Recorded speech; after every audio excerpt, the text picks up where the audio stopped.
Hello, வணக்கம் நண்பர்களே. நான் உங்கள் அண்ணன், கதை சொல்லும் நண்பன். இன்னைக்கு நம்ம மறைந்த ஓவியங்கள் அப்படிங்கிற தலைப்பில் ஒரு கதையை பார்க்க போகிறோம். அதுக்கு முன்னாடி பைமோட் அப்படின்னு ஒரு ஆப் இருக்குது. அதில் உங்களுக்கு தேவையான க்ரோசரி ஷாப்பை பை பண்ணிக்கலாம் வீட்டில் இருந்தே. கதைக்குள்ளே போகலாமா?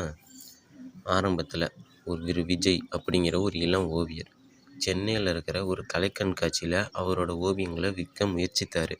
ஆனால் யாரும் அவரோட கருப்பு வெள்ளை ஓவியங்கள் பிளாக் அண்ட் ஒயிட்டு கவனிக்க கூட இல்லை. ஒரு நாள் ஒரு வயதான பெண்மணி, அவங்க பேர் ருக்மணி, அவரிடம் ஓவியத்தில் ஒரு ஆவி இருக்குது, அது ஒன்று அழைக்குது அப்படின்னு கூறிவிட்டு போயிட்டா. விஜய் குழப்பத்தில் அன்னைக்கு இரவு அவரோட ஸ்டூடியோவில் ஒரு பழைய பெட்டி கிடச்சிது. அதில் 1940 வரையப்பட்ட ஓவியங்கள் அப்படின்னு இருந்தது. ஒவ்வொரு ஓவியத்திலுமே ஒரே ஒரு பெண், அழகிய தாலி கட்டியவள். ஆனால் கடைசீட்டில் ஓவியத்தில் அவள் கத்தியுடன் நிற்கிறாள். ஆவியோட வரலாறு அப்புறம்தான் பார்க்குறான். என்னன்னா, விஜய் ருக்மணி அம்மாவை தேடுகிறான், அந்த அம்மாவை. அவள் ராஜம் அப்படிங்கிற பெண்ணை பற்றி சொல்கிறாள். ராஜம் ஒரு பிரபல நடன கலைஞர். 1942 அவளை ஒரு செல்வந்தர் காதலிச்சு திருமணம் செஞ்சுக்கிட்டாரு. ஆனால் அவர் ராஜத்தினோட கலைய திறமையை பொறாமையை பார்த்து அவளை வீட்டுக்குள்ளே அடைச்சிக்கிட்டாரு. ராஜம் தன்னோட வழியை ஓவியங்களாக வரைஞ்சா. கடைசியில் ஓவியத்தில் அவள் தன் கணவரை குத்தி கொன்று பிறகு தற்கொலை செஞ்சு கொண்டாள். ஆனால் அந்த ஓவியங்கள் மறைக்கப்பட்டுச்சு. இப்போது அதெல்லாம் விஜயோட கைகளுக்கு வந்துருச்சு.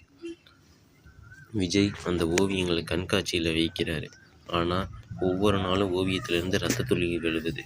மக்கள் பயந்து ஓடுகின்றனர். இதற்கிடையே விஜயோட கனவுல ராஜன் தோன்றி, என் ஓவியங்களை அழிக்காத, அவன் என் ஒரே சுதந்திரம் அப்படின்னு அழுது கொண்டே இருக்கிறான்.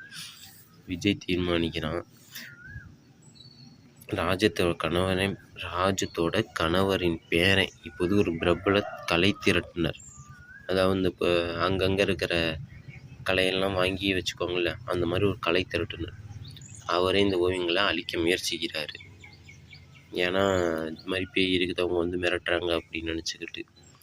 விஜயும் ருக்மணி அம்மானும் ராஜத்தோட பழைய வீட்டுக்கு நுழைஞ்சாங்க. அங்கே ராஜத்தோட ஆவி அவர்களை தடுக்குது. தன் கணவரோட பேரனை, அதாவது சுரேஷ், அவன் சந்திக்கிறான். சுரேஷ் ஒப்புக்கொள்கிறான். என்னன்னா, ராஜத்தின் ஓவியங்கள் குடும்பத்தின் பெயரை கெடுக்கும் அப்படிங்கிறதுனால அவள் அழிக்கப்பட்டே ஆகணும். ராஜம் கோபத்தில் வீடு அதிரும். சுரேஷ் தப்பி ஓடுறான்.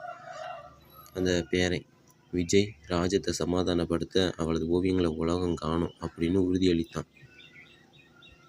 விஜய் ராஜத்தோட ஓவியங்களை ஒரு பிரத்யேக கண்காட்சியில் வைக்கிறான்.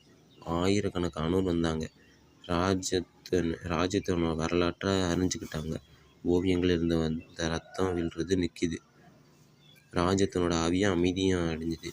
ஆனால் கண்காட்சியோட கடைசி நாள் விஜய் ஒரு புதிய ஓவியத்தை வரைஞ்சான். அதில் ராஜம் சிரித்து கொண்டே நடனம் ஆடுகிறார். அந்த ஓவியம் எப்போதும் மங்காத வர்ணங்களில் உள்ளது, அதாவது கலர்ஃபுல்லாக. இதுக்கு முன்னாடி இருந்ததுலாம் பிளாக் அண்ட் ஒயிட்டாக தான் இருந்துச்சு. மகிழ்ச்சியானோடனே அது கலர்ஃபுல்லாகிடுச்சு.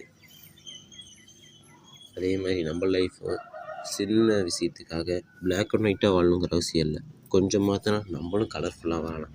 இந்த கதையோட முக்கியமான செய்தி என்னென்னா, கலையை செத்தாலும் அழிக்க முடியாது. கலை அழிஞ்சால் எல்லாமே அழிஞ்ச மாதிரி. ஆனால் கலை அழிக்கவே முடியாது.